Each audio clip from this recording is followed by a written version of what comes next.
Kidlat News Updates.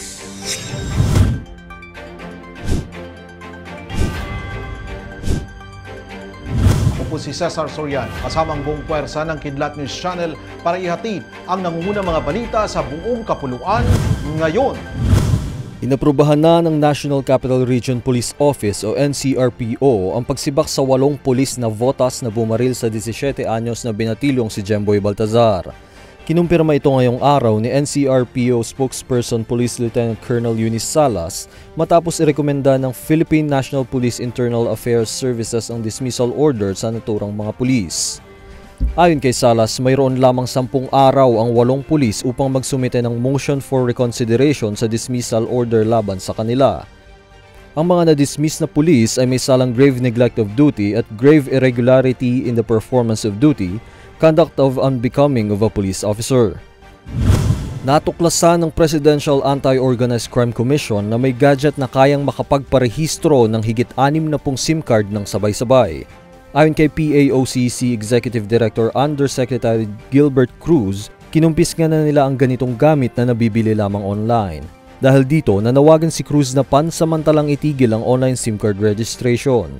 Iminungkahi pa nito na ang pagkakaroon ng physical at mano-manong inspeksyon sa pinapakitang identification card upang matiyak na tunay at hindi peke ang ipinipresentang dokumento ng SIM user. Ipinakita ng tanggapan sa media na maaaring makapagparehistro ng SIM card gamit ang hindi totoong larawan at pekeng address. Nagpapahiwatig ang pambansang kamao Manny Pacquiao ng pagnanais na sumabak sa Paris 2024 Olympics. Una nang sinabi ni Philippine Olympic Committee President Abraham Tolentino noong August 30 na interesado si Pacman subukan ang kanyang swerte na masungkit ang Olympic gold medal sa Paris. Sa press conference ng Maharlikang Pilipinas Volleyball Association ngayong araw, formal na sinabi ng 8th Division World Champion ang sentimentong ito. Ayon sa 44-year-old boxing icon, ang Olympics ay isang lifelong dream para sa kanya at sa kanyang kabataan ay minsan na rin niyang sinubukang pumasok sa Philippine National Team bago pa siya maging pro boxer. Kinakailangang lumaban ni Pacquiao sa 2 Olympic qualifying tournaments sa susunod na taon bago mag-qualify sa Olympics. Kasalukuyang may timbang na 66 kilograms, pwedeng pumili ang boksingero mula 63.5 kilograms hanggang 71 kilograms para sa Paris Boxing Program. Para sa Kidlat News Update, ako si Juan Miguel Soriano nag-uulat.